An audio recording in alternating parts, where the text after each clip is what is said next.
우리 오늘 본문은 출애굽기 17장 1절에서 7절의 말씀이고요. 우리 제목은 다 함께 따라 합시다. 시작. 원망은 답이 될 수 없습니다. 다시 한번 읽을까요? 시작. 원망은 답이 될 수 없습니다. 네, 이제 오늘 제목 읽었으니까 부부끼리 눈을 바라보시며 오늘 제목 읽겠습니다. 시작. 원망은 답이 될 수 없습니다. 이렇게 화난 듯이 이렇게 하시면 안 되죠. 전에 그렇지 않았는데 요즘 들어서 모기가 부쩍 늘은 것 여러분 좀 느껴지십니까? 모기가 아주 막 힘들어요. 저는 평화주의자라서 평소에 모기를 잡지 않습니다. 그것도 생명이기 때문에 잡으려면 집사람 당신이 잡으세요 하고 집사람한테 양보하는 그런 편이에요. 저는 평화주의자이기도 하고 겁이 굉장히 많습니다. 이렇게 피 묻는 거를 별로 안 좋아해요. 그래서 변명을 드리자면 꼭 이상하게 목이나 팔이나 이렇게 제 손에는 잘 안 잡히더라고요. 날아가고 난 다음에 어이쿠 이러는 게 이제 제 운동신경이라 차라리 집사람한테 해결을 맡기는 편이에요. 그런데 평소엔 잘 보이지 않던 모기가 어느덧 지난주였어요. 저희 방에 이제 보이기 시작하는 거예요. 집 안으로 들어오는 겁니다. 문을 열어둔 것도 없었는데 이상하다 싶어서 꼼꼼하게 봤는데 보니까 원인을 알았어요. 방충망이 있잖아요. 방충망이 좀 오래돼서 좀 뜯겨진 겁니다. 그런데 그 틈이 너무 작은 거예요. 뜯겨진 게 너무 작고 좁은 겁니다. 그래서 설마 이쪽으로 들어온 모기는 진짜 똑똑한 모기다 라고 생각을 하고 그냥 무시했습니다. 귀찮기도 하고 잠이 들었어요. 근데 아침에 일어나 보니까 제 다리하고 머리 어느 데다가 다 이렇게 모기가 막 물게 된 거예요. 너무 짜증이 나게 된 겁니다.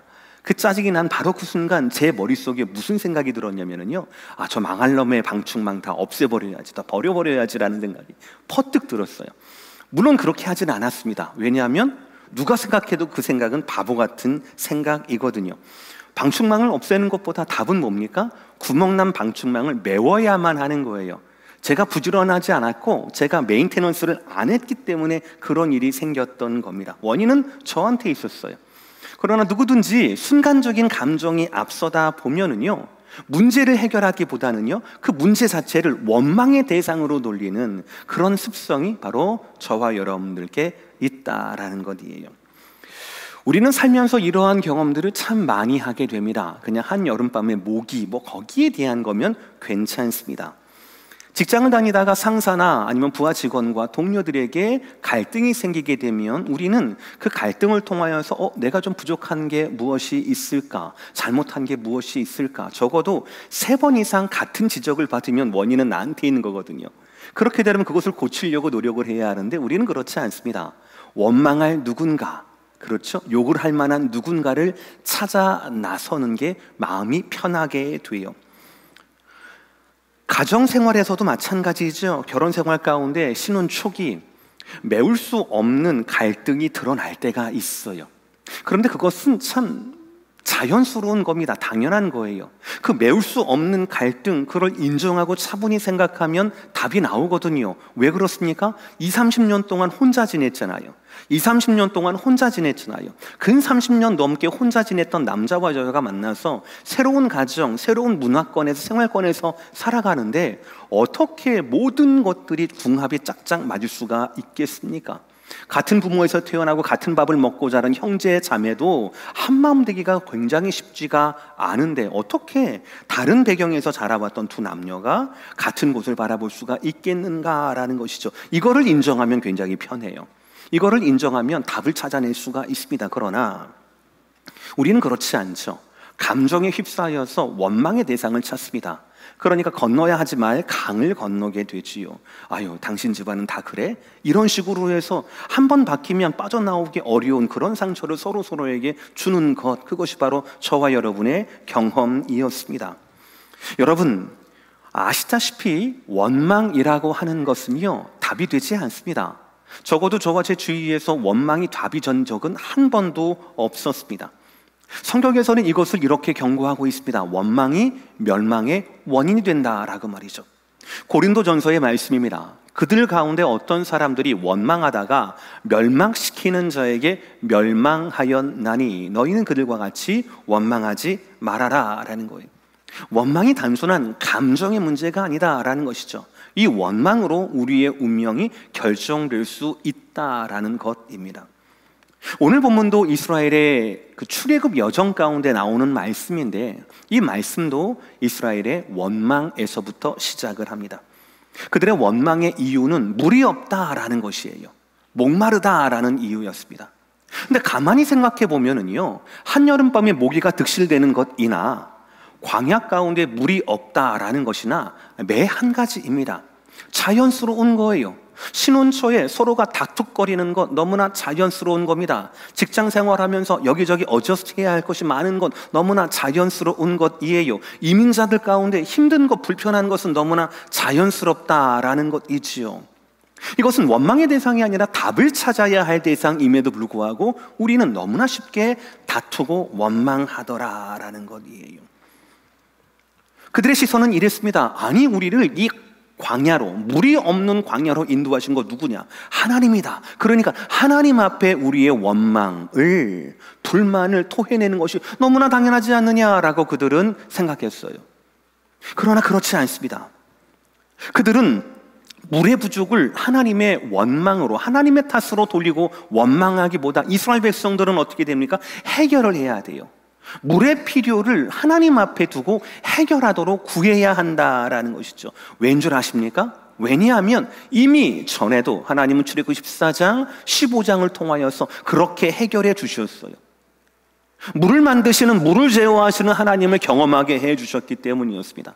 그러니까 그들은 그 과거로부터 하나님에 대한 뭔가를 배워야 했습니다. 그리고 광야 가운데 결핍이 있을 때마다 과거로부터 하나님에 대한, 하나님께 그 결핍을 가지고 답을 찾아야 했다라는 거예요.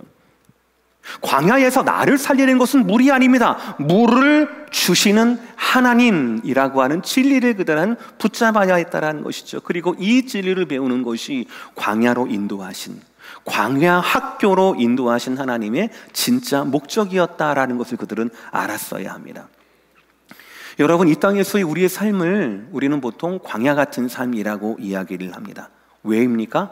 막막하기 때문이에요. 왜입니까? 결핍투성이이기 때문에 그렇습니다. 그럼에도 불구하고 우리가 이 땅 가운데 광야에서 우리가 살 수 있는 이유는 한 가지밖에 없어요. 바로 하나님께서 저와 여러분을 이 광야로 인도하셨다라는 믿음, 이 한 가지라는 것입니다. 또한 이 광야가 우리 삶의 목적지가 아니라 우리는 이 광야를 지나서 하나님이 약속하신 약속의 땅, 가나안 땅으로 나를 인도하신다. 우리의 진짜 목적지는 하나님과의 영원한 안식이 있는 하나님의 집이라고 하는 분명한 목적의식이 저와 여러분 가운데 있기 때문에 그렇다라는 것입니다. 여러분은 모두 결핍투성이인, 원망할 수도 있고 아니면 하나님에 대해서 배울 수 있는 이 광야 학교에 모두 입학하셨습니다. 그때 여러분들은 원망이 아닌 광야에서 진정한 답을 선택해야 합니다. 첫 번째, 답이 필요합니다.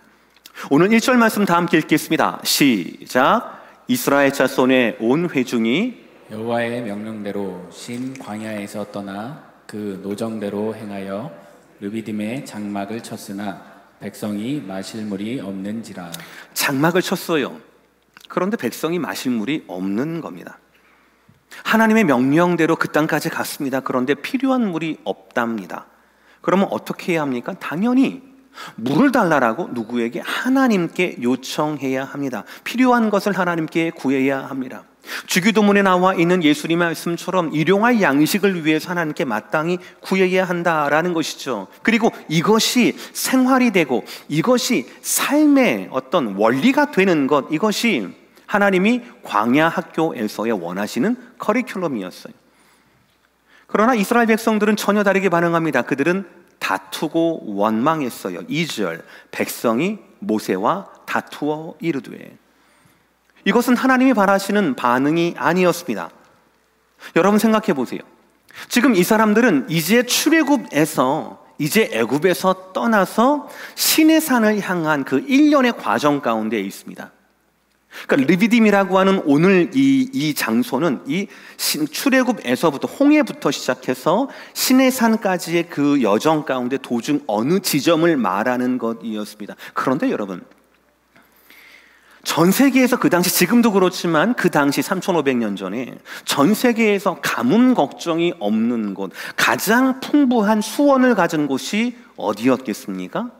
나일강을 끼고 있는 애굽이에요. 만약에 그들이 출애굽한 이유가 더 좋은 물을 찾기 위해서, 더 시원한 물을 찾기 위해서, 더 풍부한 수원을 찾기 위해서 물 때문에 출애굽했다라고 하면 오늘 원망하는 것이 이해가 돼요. 내가 물을 찾아왔는데 보니까 물이 없어. 어떻게 된 거야? 이렇게 얘기할 수가 있다고요. 그러나 지금 이들은 물 때문에 출애굽한 것이 아니었습니다. 누구 때문에 출애굽하게 됐습니까? 하나님 때문에 출애굽하게 된 거예요.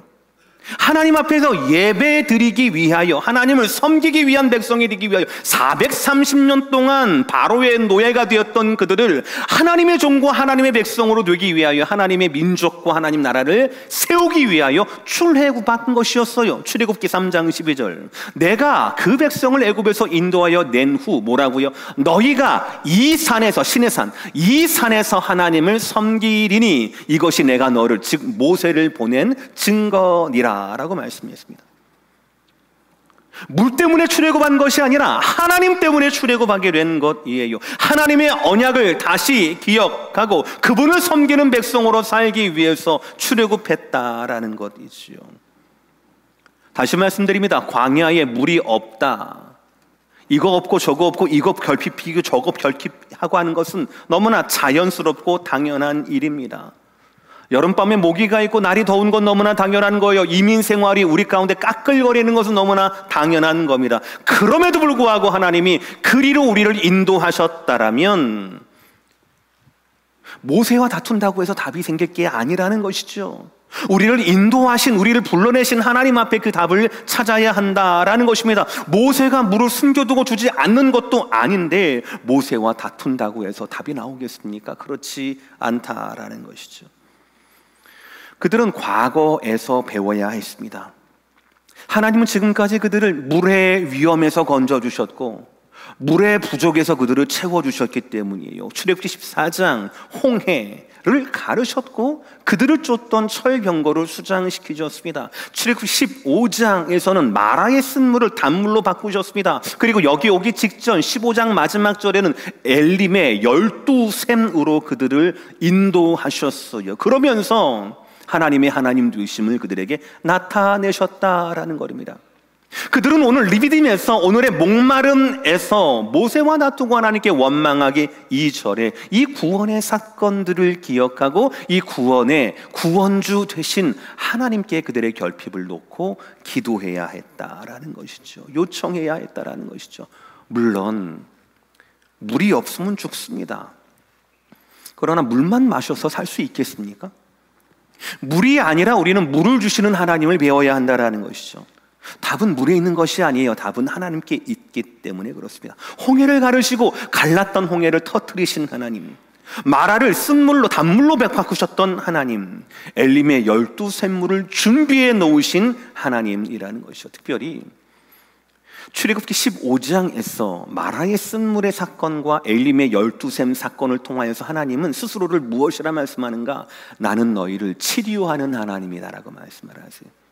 여호와 라파, 나는 너희를 치료하는 하나님이라고 말씀하세요. 그들은 이곳이 물맛이 어떠네, 어디에 우물이 있네, 이것을 배우는 것이 아니라 우리를 인도하시는 하나님이 우리를 치료하시는, 광야 가운데 병들 수 있어요. 광야 가운데 목마를 수 있습니다. 광야 가운데 굶주릴 수 있어요.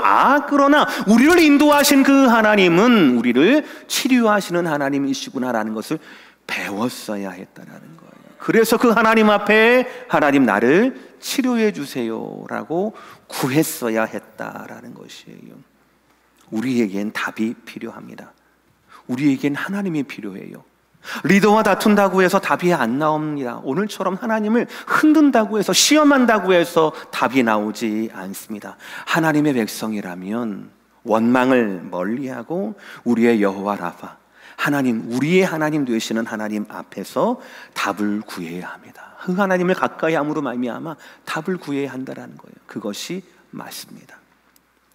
그런데 하나님께서는 그 답을 아무에게나 주시지 않습니다. 두 번째, 답을 얻기 위해선 순종이 필요하다라는 거지. 다 함께 읽겠습니다. 시작. 답을 얻기 위해선 순종이 필요합니다. 오늘 정반대의 두 가지 개념이 등장합니다. 백성들의 원망, 모세의 순종이 등장을 하죠. 광야 학교에서 하나님의 답을 찾을 때 하나님은 순종의 태도를 원하십니다.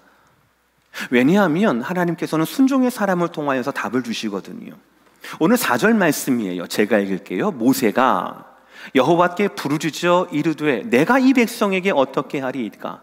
그들이 조금 있으면 내게 돌을 던지겠나이다. 여러분, 제가 좀 점잖은 목소리로 읽어서 그런지 모르겠지만 지금 이 모세가 당한 이 상황이 점잖은 상황이 아닙니다. 2절에 나왔던 백성이 모세와 다투었다라는 그 다투다라는 동사는요, 그냥 이렇게 째려보거나 좀 불편한 마음을 갖거나 좀 삐죽삐죽대는 그런 정도가 아닙니다. 그런 심리적인 상태를 말하는 동사가 아니에요. 다투다라는 동사는 사전에서 보면 육체적인 싸움, 격렬한 다툼이나 질책을 말하는 겁니다. 그러니까 단순히 물이 없어 목말라 죽겠어요 라고 어필하는 정도가 아니라는 거예요. 이미 흥분했습니다. 굉장히 공격적인 태도를 취하고 있어요. 그 앞에선 모세는 지금 목숨의 위협을 느낄 정도고요. 4절 마지막처럼 조금 있으면 그들이 돌을 내게 던지겠나이다 라는 위협이 있다라는 거예요. 모르겠습니다. 그들 중에는 돌을 좀 던질 준비를 하고 있는 자가 있는지는 모르겠습니다만은 한 사람이라도 돌을 던진다라면 누구든지 다 따라서 던질 수 있는 그런 절대절명의 위기 가운데 모세가 서 있는 거예요. 근데 그때, 바로 그때 나를 죽이려 하고 돌을 치려 하는 그 도끼 눈을 뜬 그 백성들을 앞에 두고 하나님이 모세에게 무슨 말씀을 하십니까? 어떤 순종을 요구하십니까? 5절 상반절, 여호와께서 모세에게 이르시되 뭐라고요? 백성 앞을 지나서. 흥분한 백성 앞을 지나라 라고 얘기합니다. 이 말씀을 보고 제가 속으로 좀 그랬어요. 하나님, 이거 너무하신 거 아닙니까? 인도하시려면 쉴만한 물과 푸른 초장, 우리가 노래하고 기대했던 그 속으로 인도해도 430년 동안 누구 밑에서 지냈던 이 노예 근성에 가득했던 이 사람들의 마음이 교화되기 참 힘들 텐데 왜 이런 물이 없는 곳으로 인도하셨고 거기다가 지금 모세에게 막 원망과 화를 쏟아내는 이 사람들을 뚫고 지나가라고요.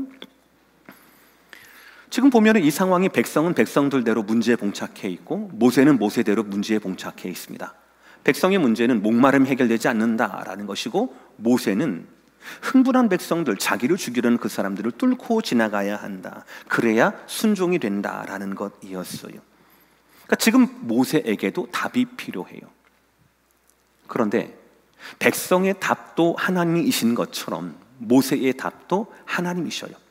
5절 하반절 말씀 다 함께 시작. 이스라엘 장로들을 데리고 나일강을 치던 내 지팡이를 손에 잡고 가라. 이게 5절이에요. 백성 앞을 지나라라고 말씀하시고 난 다음에 이스라엘 장로들을 데리고 나일강을 치던 내 지팡이를 손에 잡고 가라. 아무리 상상하고 아무리 좋게 이야기하려고 해도 저기에서 이스라엘 장로들을 데리고 라고 하는 저 의미가 보디가드의 의미는 아닌 것 같아요.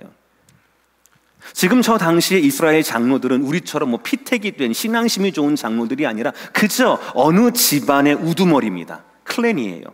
족장 같은 분들이에요. 그러니까 민족의 대표예요. 그러니까 이스라엘 백성들이 모세에 대해서 원망했다라면 이들도 원망하고 있는 겁니다. 이스라엘 백성들이 모세에 대해서 죽일 듯이 이렇게 하고 있다라면 이들의 마음도 그러고 있는 거예요. 그러니까 나를 지켜주는 보디가드가 아니라 하나님께서 앞으로 하시게 될 일에 대한 부인할 수 없는 증인으로서 동행을 요청하는 것이다 라고 해석을 해야 되는 것이죠. 자, 어쨌든 하나님께서는 혼자 있는 모세에게 무엇을 준비시키십니까? 나일강을 치던 내 지팡이를 손에 짚고 가라 라고 말씀을 하세요. 이게 하나님의 답이었습니다. 여러분, 여기에서 모세의 지팡이를 여러분 집중하시기를 바랍니다. 겉보기에는 이거 그냥 똑같은 마른 나무 막대기입니다. 그런데 이 지팡이가 어떤 지팡이입니까? 이 지팡이는 어쩌면 모세의 삶을 나타납니다. 나이가 80이었어요. 목동이었습니다. 그러니까 그는 지팡이가 필요했을 겁니다. 그의 걸음이 불안절할 때마다, 그의 걸음이 지칠 때마다 그의 걸음을 온전히 교정해주고 힘을 주는 것이 그의 마른 막대기였을 것이라는 것이에요. 그럼에도 불구하고 볼품없는 작은 막대기에 불과한 건 똑같아요. 그러나 이 작은 막대기가 하나님께 사용이 되는 순간 이 막대기는 완전히 변화가 됩니다. 첫 번째 이야기, 출애굽기 4장 2절 말씀. 모세가 여호와께 사명을 받을 때였습니다. 여호와께서 그에게 이르시되 내 손에 있는 것이 무엇이냐? 뭐라고요? 그가 이르되 지팡이니이다, 막대기입니다 라는 것이에요. 평범한 막대기라는 것이죠. 이때까지만 해도 그냥 평범한 나무 막대기였습니다. 그러나 하나님께서 이후에 놔라 했더니 뱀이 되고 집으라 했더니 다시 막대기가 된 겁니다. 막대기였는데 하나님의 순종의 도구가 되고 보니까 하나님의 능력과 하나님의 권위를 드러내는 도구가 되었다라는 것이에요. 홍해의 사건도 마찬가지였습니다. 출애굽기 14장 16절, 지팡이를 들고 손을 바다 위로 내밀어 그것을 갈라지게 하라. 오늘 하나님은 르비딤에서 물이 없어서 원망하던 이스라엘 앞에 모세와 더불어서 다시 그 지팡이를 찝으라라고 말씀을 하세요. 나일강을 치던 내 지팡이를 손에 들어라.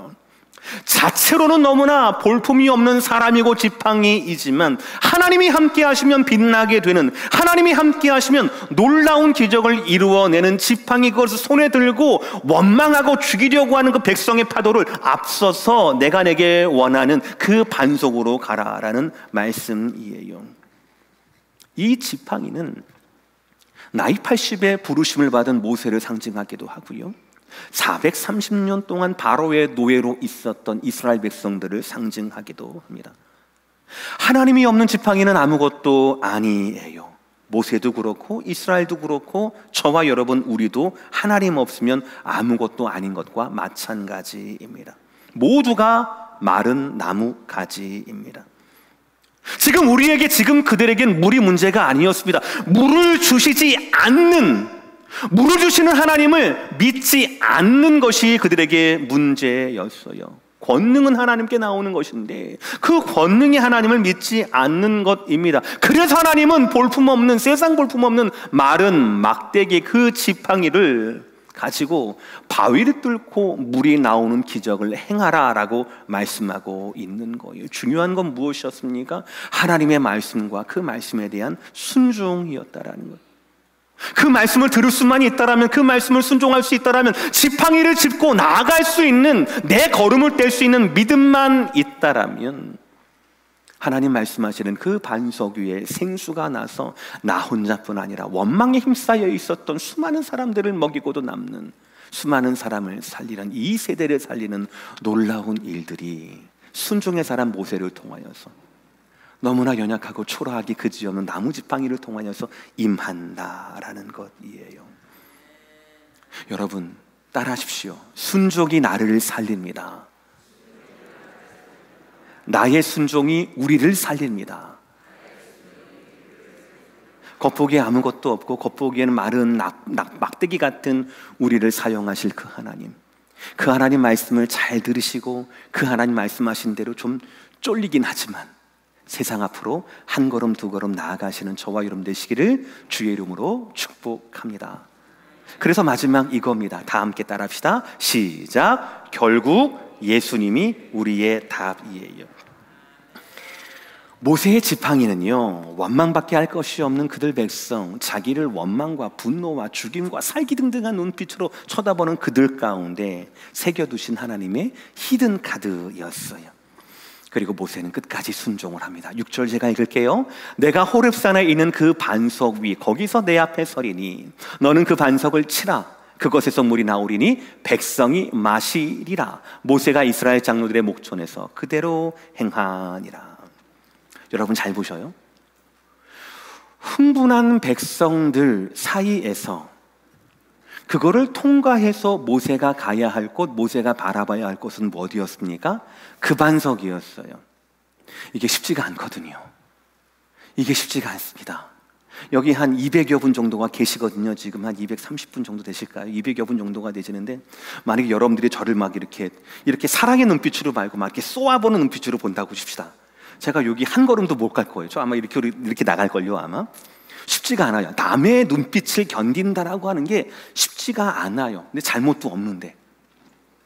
근데 그때 모세가 바라봐야 할 것은 바로 뭐냐면 다른 사람의 눈초리가 아니에요. 씩씩거리는 사람들이 아니었습니다. 그때 모세가 바라봐야 할 것은 그 반석이었고, 그때 모세가 해야 할 것은 오워워워 이게 아니라 그 반석을 향하여서 이 마른 지팡이를 가지고 나아가는 것이었어요. 그리고 말씀대로 반석을 지팡이로 치니까 반석에서 샘물이 나왔다라는 말씀입니다. 결국 여러분 15장 엘림에서와 마찬가지로 16장 르비딤에서도 하나님은 물을 이미 준비해 두셨다라는 것이에요.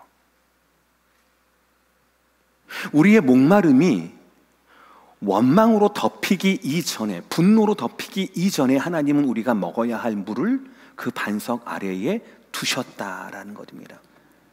그러니 여러분, 우리 광야에서의 삶에 모든 문제가 있겠지만 답은 오직 하나님 한 분이라고 하는 것, 그것을 믿으십시오. 하나님께 집중하면 됩니다. 답은 하나님에게서 멀지 않습니다. 하나님의 말씀과 하나님 말씀 앞에 그 순종하며 위험을 지나 앞으로 믿음으로 나아가면 별 볼 일 없는 것 같은 우리의 인생도 시대를 먹이고 많은 사람들을 행복하게 할 귀한 하나님의 능력의 도구가 될 수 있다라는 것이에요. 여러분 꼭 기억하시길 바랍니다. 1절에 의하면 오늘 이 일이 일어난 장소가 르비딤이라는 곳입니다. 근데 놀라지 마세요. 르비딤이라는 뜻이 바로 무엇인가? 시원케 하는 장소, 쉬어가는 장소라고 이야기를 해요. 지금도 제가 사전을 보니까 정확한 위치는 알 수 없지만은요, 시내산 근처에 르피딤이라고 하는 곳이 있대요. 그래서 지금도 거기에서 많은 성지 순례객들이, 많은 여행객들이 거기에서 갈증을 풀어주고 피로를 회복한다라고 이야기를 합니다. 실제하는 곳이라는 거예요. 그러니까 이곳은 르비딤은요, 원래 물이 있던 곳이에요. 원래 쉬어가는 곳이에요. 우리가 물이 없다라고 우리 짧은 감정을 가지고 그것 믿음 없음으로 말미암아 원망을 쏟아내고 하나님 앞에 화를 낼 장소가 아니라 기다리면 하나님께서 우리를 쉬게 해주시는 장소가 바로 르비딤이었다라는 것이에요. 그곳에 물은 있었습니다. 답은 있었어요. 다만 우리 눈에 보이지 않았던 그런 뿐이죠. 답은 변하지 않습니다. 홍해를 가르신 하나님께서, 쓴물을 단물로 만드신 하나님께서 그들을 구원케 하신 하나님이라면 결코 그들을 광야에서 목마른 채로 두지 않으신다라는 하나님의 신실하심, 우리를 구원하신 하나님께서 우리를 끝까지 인도하실 것이다, 우리를 승리케 하실 것이다. 팬데믹 상황 가운데 한 번도 상상해보지 못했지만 하나님은 이대로 우리를 버려두지 않으실 것이다 라고 하는 그 믿음이 우리를 살리는 거거든요. 세상에 문제 없는 인생이 있습니까? 있으세요? 목마르지 않을 광야길이 세상 어디에 있겠습니까? 그럼 우리는 광야에서 목마른 대신에 얼마나 목마르냐, 이것을 걱정하기 대신에 답을 찾아야 합니다. 모세가 수많은 의심의 눈초리와 불만과 살기의 눈초리를 뚫고 지켜봤던 그 반석, 하나님이 계시겠다라고 했던 그 반석, 우리는 광야에서 그 반석을 주목해야 합니다. 그 반석이 바로 예수님이에요. 고린도전서 10장 4절 말씀 다 함께 큰 소리로 시작. 다 같은 신령한 음료를 마셨으니 이는 그를 따르는 신령한 반석으로부터 마셨음에 그 반석은 곧 무슨 말입니까? 성도로서 이 땅 가운데 살아가는 것이 광야처럼 쉽지 않은 삶이지만, 부족한 것이 너무나 많은 삶이지만 우리는 예수님만 발견하면 된다라는 거예요. 할렐루야.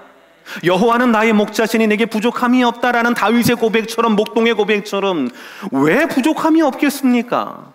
초장으로 가는데 누가 미리 다 뜯어 먹었어. 물가로 가는데 이미 물이 말라버렸어요. 어느 산으로 가면 늑대가 올지 사자가 올지 모르는데 어떻게 부족함이 없겠냐고요. GPS가 있어서 부족함이 없겠습니까? 아니에요. 채워져서 부족함이 없는 것이 아니라 하나님 때문에 부족함이 없다라는 것입니다. 우리도 마찬가지예요. 반석에서 물을 내시는 그 예수님, 우리 삶의 유일한 답이 되시는 그 예수님, 광야에서 우리가 붙잡고 우리가 믿고 우리가 구해야 할 것은 원망을 만들어내는 저와 여러분의 똑똑함이 아니라 우리를 위해서 대신 죽으신, 그리고 영원한 생명의 길로 우리를 인도하실 예수 그리스도라고 하는 반석이라는 것이에요. 예수님과 함께라면 누구든 어디든 무슨 문제든 언제든 해결할 수 있습니다. 예수님과 함께라면 우리 삶에 문제는 있겠지만 문제에 맞는 답을 항상 주어지기 때문에 깨달음의 삶이 될 수가 있다라는 것이에요. 결핍의 삶이 아니라 깨달음의 삶 말입니다. 게다가 예수님께서는 그 답을 오늘 말씀처럼 반석 아래에 숨겨두지 않습니다. 요한복음 7장 37절, 예수께서 서서 외쳐 이르시되 누구든지 목마르거든 내게로 와서 마시라. 아멘. 오늘 백성들은 물이 있었지만 반석 아래에 있었기 때문에, 보이지 않았기 때문에, 답이 보이지 않았기 때문에 원망할 수 있었어요. 오늘 모세도 마찬가지죠. 물이 보이지 않으니까 하나님 나보고 어떡하라는 얘기입니까? 라고 당황할 수도 있었습니다. 그러나 저와 여러분에게 주신 하나님의 은혜는 어떻습니까? 예수님께서 서서 외쳐 이르시되, 큰 소리로 누구든지 볼 수 있고 누구든지 들을 수 있는, 누구든지 예수님만 붙잡게 되면 그 예수로 말미암아 반석과도 같은 상황에서 물이 나오는 그런 귀한 생수의 샘이, 우리를 살리는 샘을 우리가 발견하고 먹을 수 있다라는 말씀이 되는 거예요. 이렇게 서서 외치시는 이 생명의 부르짖음과 부르심 가운데 아멘으로 달려가는 저와 여러분 되시기를 주의 이름으로 축복합니다. 오늘 말씀 마무리할게요. 저는 사실 오늘 말씀을 준비할 때, 설교 준비할 때 첫 번째 날, 두 번째 날에는 좀 마음이 씁쓸했어요. 왜냐면 사실 이 르비딤 사건, 이 반석에서, 무슨 안반수도 아니고요, 반석에서 물이 나온다는 사건은 너무나 놀라운 기적이잖아요. 상상만 해도 막 상쾌하게 되고 시원하게 되는 하나님의 분명한 메시지가 있는 그런 말씀이거든요. 그런데 성경에는 그렇게 기억되지 않아요. 오늘 말씀의 맨 마지막 구절 7절 말씀 제가 읽겠습니다. 그가 그곳 이름을 마사 또는 무리바라 불렀으니 이는 이스라엘 자손이 다투었으며 그들이 여호와를 시험하여 이르기를 여호와께서 우리 중에 계신가 안 계신가 하였음이더라. 원래 그 장소 이름이 뭐였다고요? 르비딤이었다고요. 뜻이 뭐라고요? 시원케 하는 장소라고요.